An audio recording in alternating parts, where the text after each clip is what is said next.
저희들 전후 좌우 바라보시면서 인사하겠습니다. 주님의 이름으로 축복합니다. 주님의 이름으로 축복합니다. 주님의 이름으로 축복을 드립니다. 저희들은 오늘 2022년 추수감사주의를 맞이합니다. 그냥 연례 행사처럼 우리 어떤 구정이나 또는 추석과 같이 매해 찾아오는 이런 절기의 의미는 분명 아닙니다. 한 해가 시작되면서 이제 예수 그리스도의 순환을 우리가 예배드리고 또 부활절을 맞이하고 7월 첫 주일은 맥주감사주일, 또는 그 중에 성령 강림주일 여러 절기가 있고, 이제 11월 세 번째 주일은 전통적으로 저희들은 추수감사주일 예배로 하나님께 영광을 올려드립니다. 그래서 이것이 오래 지속되다 보니까 타성해졌게 되고 의뢰이 드려지는 별 감동이 없는, 그래서 우리 10년 가운데 감사가 사라진 이런 추수감사주일 예배가 되기 십상입니다. 그런데 올해는 정말 의미가 있습니다. 지금 우리가 서 있는 이 시점이 코로나 지난 3년이 지나고 일상으로 지금 돌아갈까 말까 그런 상황. 그래서 밖에서 다니는 분들은 마스크를 벗고 이렇게 또 많이 바깥 출입을 하고 있죠. 어떤 한정된 공간에서 예배를 드리거나 또는 그렇지 않은 경우에 이제 저희들은 마스크를 쓸 뿐이지, 어떻든 그렇게 지금은 코로나 확진자 별로 신경 쓰지 않고 살아가고 있는 것 같습니다. 저부터도 3차 백신까지는 열심히 맞았는데 4차 네 번째는 좀 계량형이라고 하는데 맞고 싶은 마음이 별로 없는 이런 상황을 우리가 살아가고 있죠. 그래서 우리에게 다가오는 이 추수감사 주일 예배가 좀 특별한 이런 의미가 있습니다. 여러분, 우리가 살아갈 때 어떤가요? 일상생활 속에서 감사를 별로 찾을 수가 없어요. 여러분, 그런데 종종 종합병원에 가면은 신방을 가든가 아니면 병문안을 가든가 아니면 아픈 분이 있어서 또는 내가 진료를 받기 위해서 갈 때는 분명 그곳에 가면은 느끼는 것이 있습니다.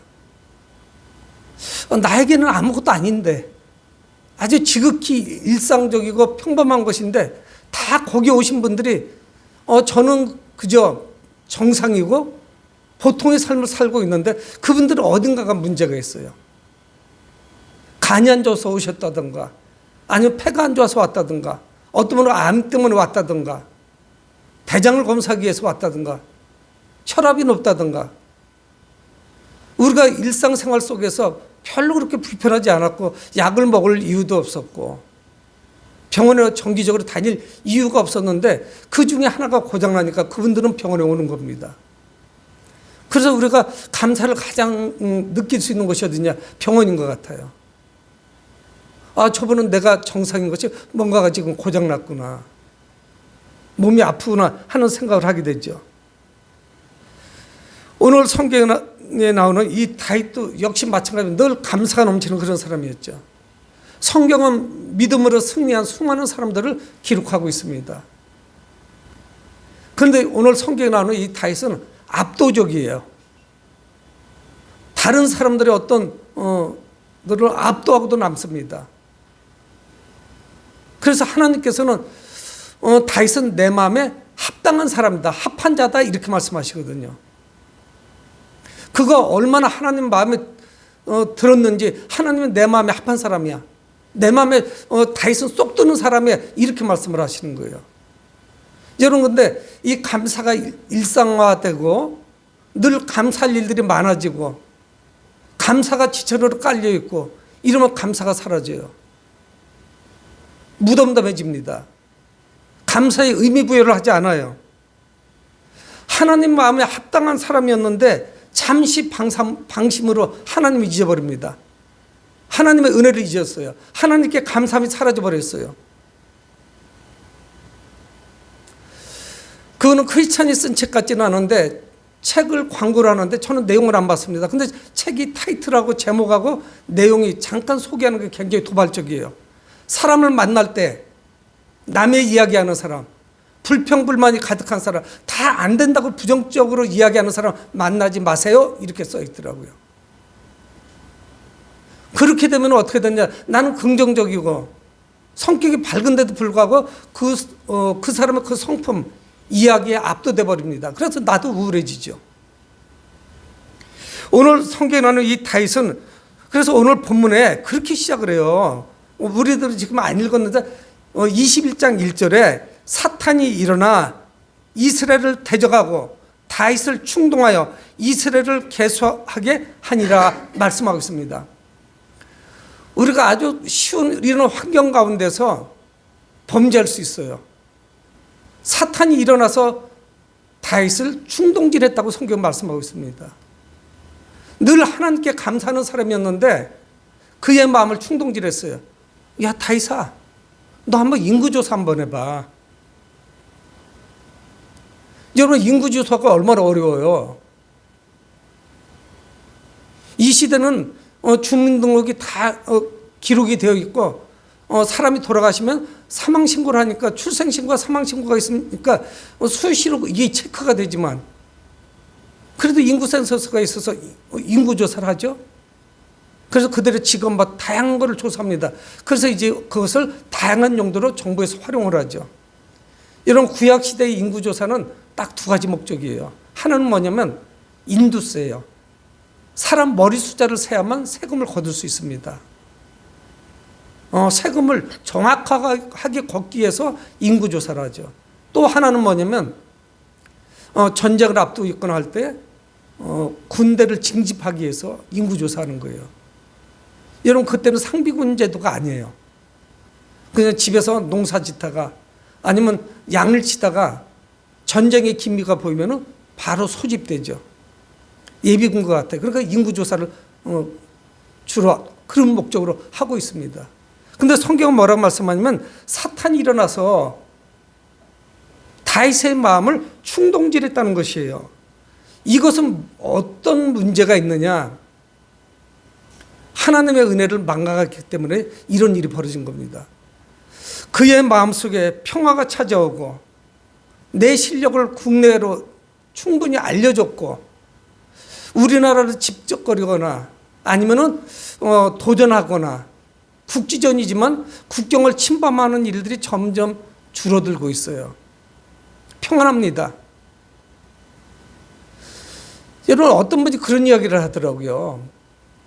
미국 사람인데 미국 위에 카나다입니다. 카나다는 영토가 훨씬 더 넓죠. 대신 인구는 상당히 적어요. 우리나라보다 적어요. 미국이 훨씬 크죠. 근데 미국 사람이 그렇게 이야기해요. 만약에 북쪽에 있는 나라인 카나다가 핵실험을 하고 미사일을 쏘고 그러면은 우리 미국 사람들은 불안해가지고 못 살 거라는 거예요. 여러분, 북한은 계속적으로 미사일을 날리고 쏘고 있습니다. 근데 우리는 어떤가요? 무덤덤해요. 쏠려면 쏴라. 뭐 이렇게 생각을 하죠. 근데 자기 주변에서 미사일이 날아다니는 것을 한 번도 구경해보지 못한 사람들은 이런 상황이 너무 불안한 거예요. 꼭 전쟁이라도 터질 것 같고. 여러분, 그런데 20장은 전쟁 이야기를 합니다. 오늘 본문 전에는 전쟁이 있었어요. 그리고 전쟁에서 승리했습니다. 평화가 찾아왔어요. 평화가 지속됩니다. 여러분, 내 삶이 평탄해지면요, 하나님이 별로 필요치를 않아요. 하나님 안 계셔도 내가 충분히 살아갈 수 있다고 생각을 해요. 고난이 찾아오고 내가 어떻게 해볼 수 없을 때 그때 하나님을 찾아요. 주로 사람들이. 여러분, 내가 평탄한 삶을 살아갈 때도 하나님께 감사할 수 있으면 얼마나 좋겠어요. 근데 다윗의 마음에 우쭐한 마음이 드는 거예요. 사탄이 충동질을 언제 하느냐? 그 사람이 만만할 때 충동질해요. 흔들리고 있을 때. 그렇잖아도 나를 좀 한번 실력을 발휘해보고 싶고 우리 군사력이 얼마나 많은지. 주변 나라들 까불지 마라. 우리는 군사력이 이 정도 동원할 수 있는 장정이 이렇게 많아. 이거를 드러낼 만하거든요. 그의 신임받는 장수인 요압이 다윗에게 이야기합니다. 이 인구조사 합당치 않으니까 하지 마십시오.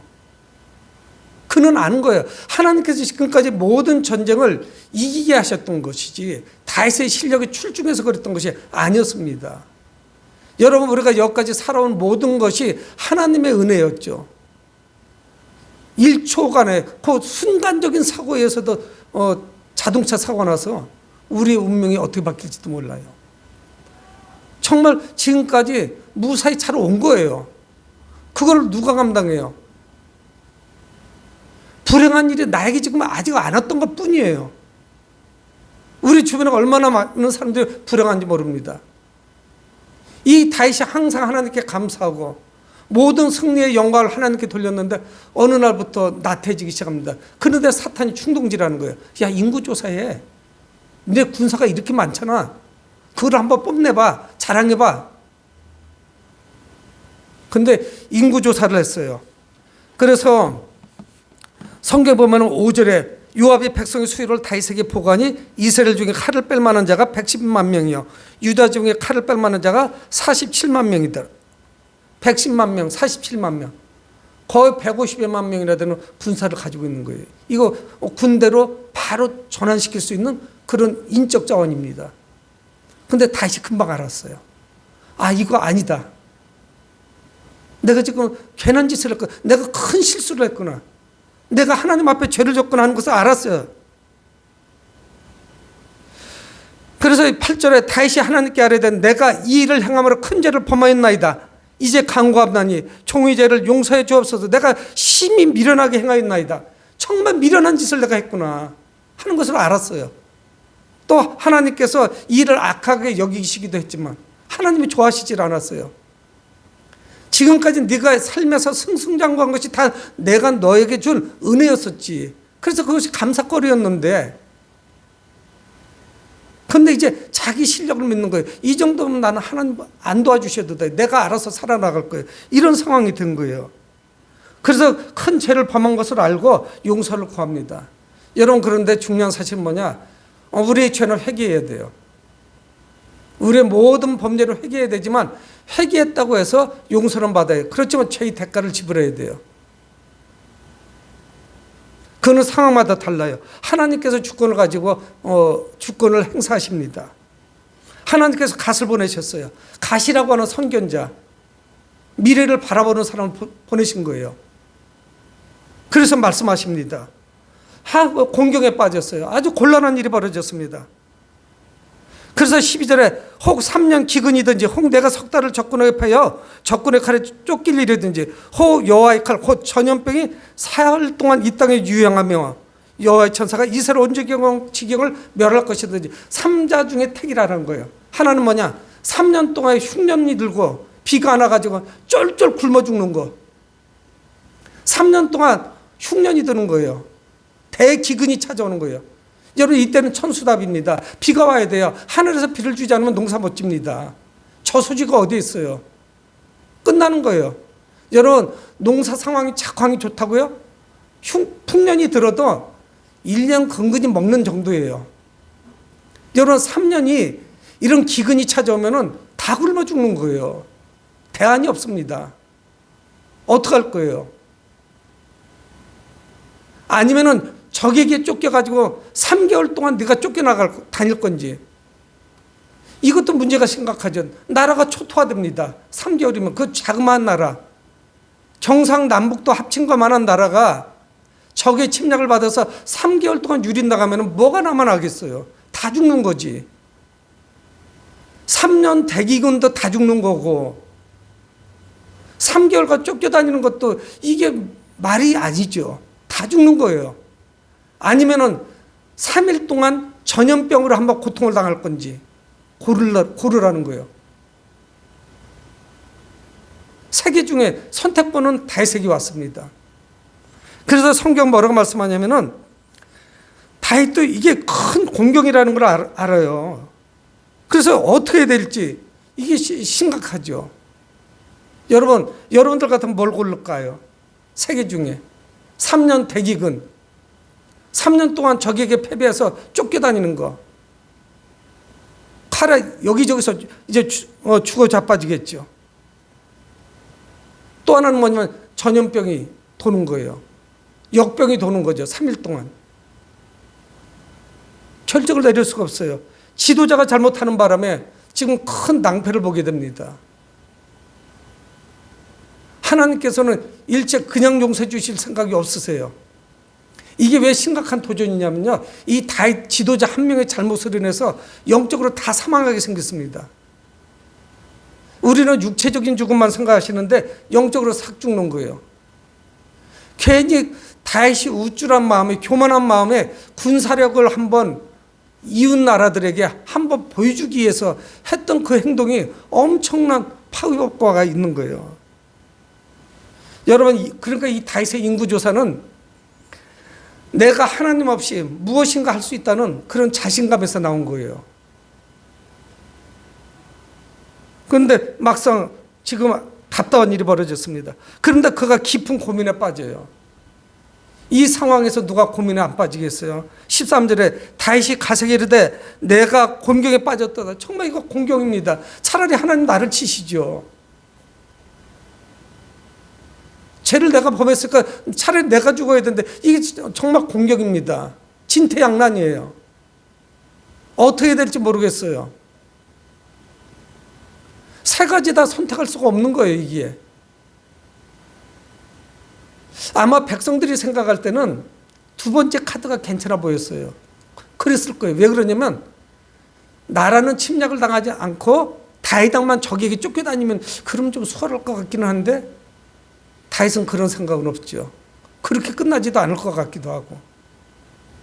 성경을 해석해보면 그런 경우도 생길 수 있을 것 같은 느낌은 와요. 두 번째 재앙은.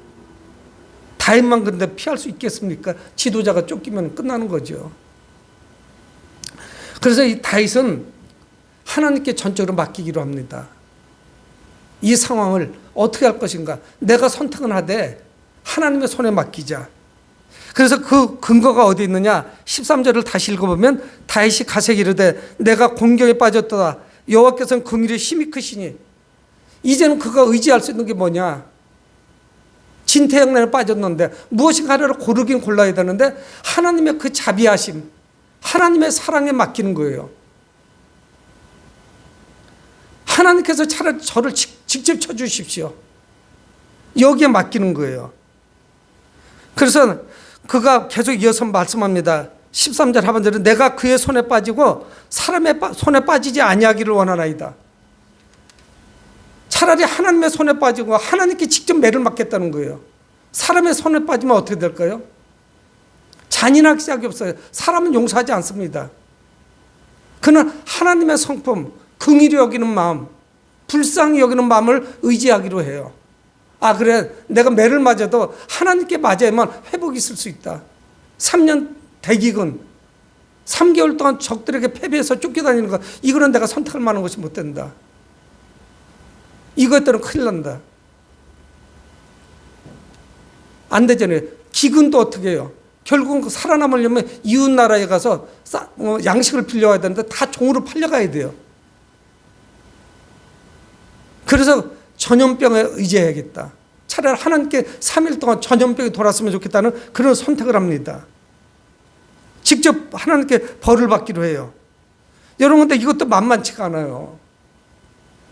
이 본문 말씀이 사무엘서에도 나오는데 사무엘하 24장에도 나옵니다. 14절에 그렇게 말씀해요. 이에 여호와께서 이스라엘 백성에게 전염병을 내리심에 이스라엘 백성 중에서 죽은 자가 7만 명이었더라. 7만 명이에요. 여러분, 엊그제 제가 기록을 찾아보니까 코로나19로 인해서 현재까지 대한민국의 사망자가 3만 명쯤 됩니다. 3만 명이에요. 전 세계적으로 11월 15일쯤에 통계 나온 거 보니까 코로나 확진자가 6억 명을 돌파했어요. 6억 명이면 어떻게 됩니까? 중국, 인도 다음 인구라고 할 수 있을 정도예요. 확진자가 그래요. 사망자는 655만 명이에요. 우리가 살고 있는 대전의 인구 4배 정도가 사망한 거예요. 엄청난 것이 지나갔어요. 이런 와중에 지금 저희들은 감사주일을 맞이하고 있습니다. 여러분, 우리 감사주일이 다른 이들하고 남다를 수밖에 없잖아요. 여러분, 하나님의 손이 이스라엘을 치셔서 죽은 자가 7만 명이에요. 여러분, 근데 이게 하루 만에 죽은 거예요. 3일을 다 채우지도 않았어요. 첫날이에요. 첫날인데 7만 명이 죽은 거예요. 전염병에 의해서. 견딜 수가 없는 고통이죠. 여러분, 우리는 지금 난국에 빠져 있습니다.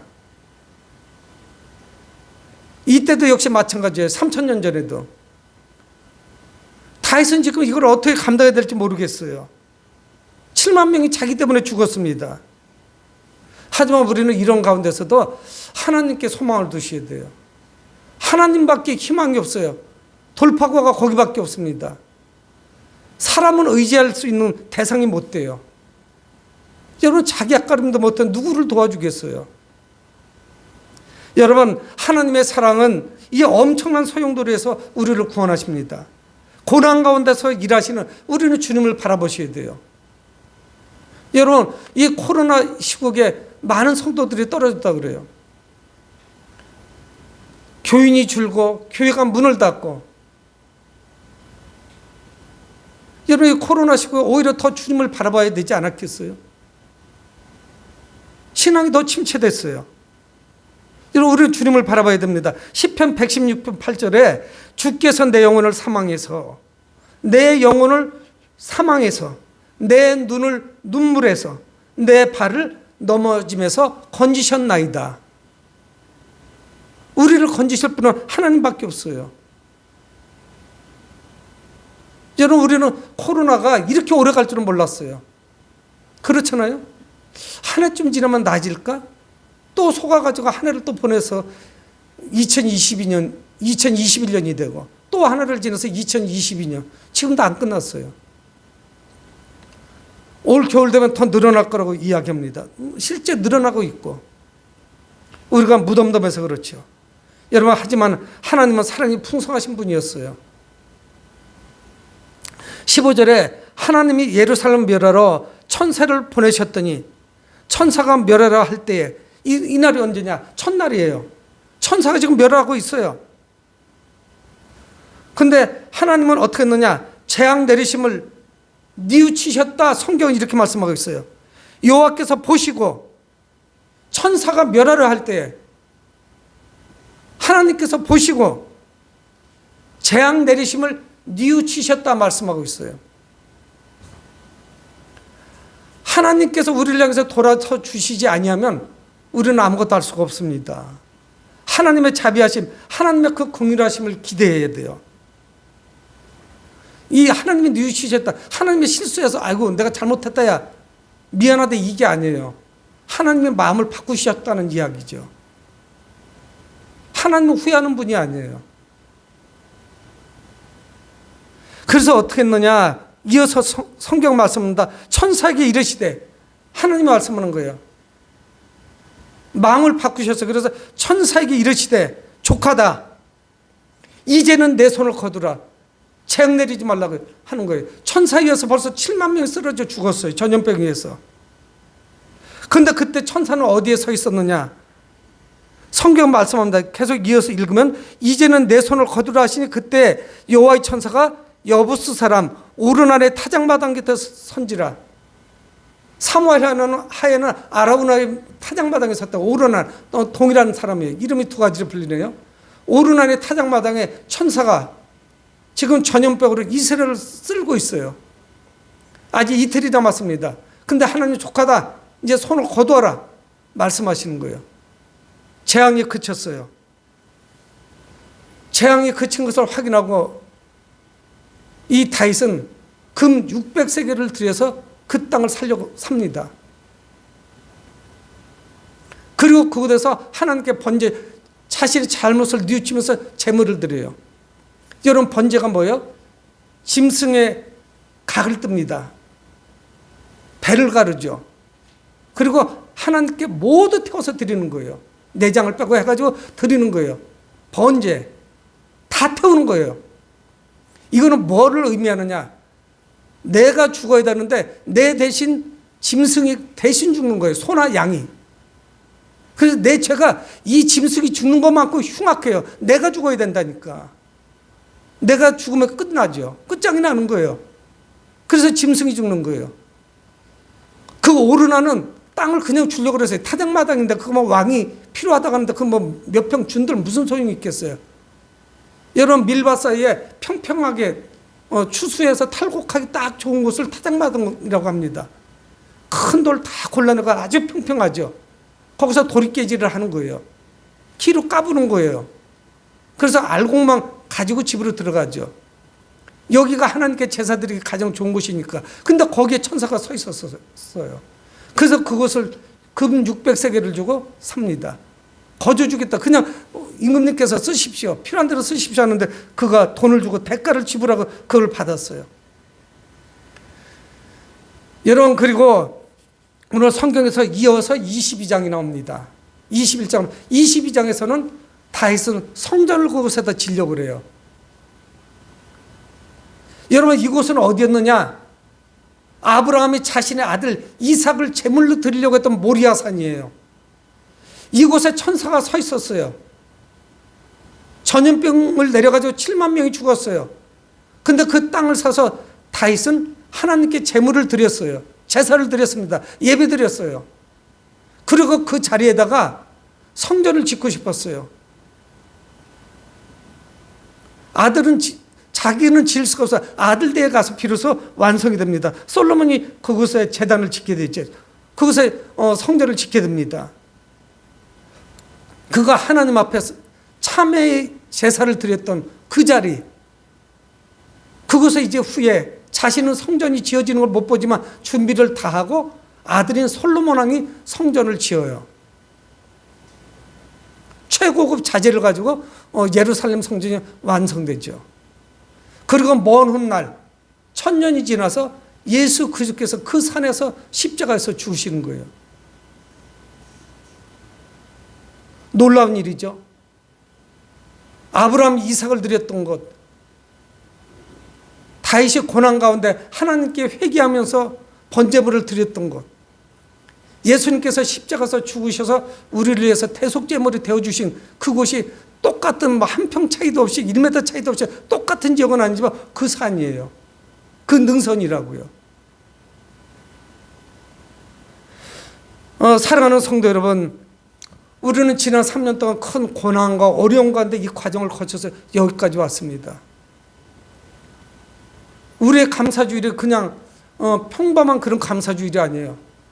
죽음을 통과해서 여기까지 왔어요. 수많은 변수가 있었고 삶에 어려움이 있었어요. 근데 하나님의 은혜로 우리는 살아남았어요. 그리고 오늘 추수 감사주일 예배를 하나님께 올려드립니다. 여러분, 지난 3년 동안 전 세계적으로 얼마나 큰 피해를 입었습니까? 노 부모님을 모시고 있는 사람들은 병문안을 한번 갈 수가 있나? 이게 사람이 살아가는 것이 아니죠. 여러분, 하지만 하나님께서 우리의 건강을 지켜주셨고, 지난 3년 동안 우리의 일터를 지켜주시고, 우리의 가정을 지켜주시고, 또 우리의 믿음을 지켜주셨으니 얼마나 감사한지 몰라요. 여러분, 돈 조금 더 벌고 여러분 건강을 다 해쳐버렸다. 여러분, 그게 감사합니까? 물론 많은 어려움이 있었죠. 또 어떤 분들은 살고 싶지 않았을 수도 있어요. 여러분, 하지만 오늘 이 다윗이 그 죽음을 넘어서 하나님을 발견한 것 같이 참으로 우리는 참 고통스러운 이런 과정 3년을 보내왔는데 하나님께 오늘 감사해야 되죠. 이 추수감사절의 주인은 바로 우리 하나님이십니다. 온 피조물을 그분께서 주관하고 계시지 않겠어요? 저희 손녀 율리가 카톡으로 해서 이렇게 편지를 보내왔더라고요. 그래서 제가 생각에는 그 전날 교회 학교에서 1학년인데 제 셋째 손녀잖아요. 근데 딸 둘이 딸 둘, 딸 하나 이렇게 셋인데 이야기가 아마 분명히 데살로니가전서 5장 16, 17, 18절을 설교 들은 거 아닌가 하는 그런 생각도 들었고, 아니면 성경 공부했던 것 같다. 항상 기뻐하라, 쉬지 말고 기도하라, 범사에 감사하라, 이런 그리스도 예수 안에서 너희를 향하시는 하나님의 뜻이니라.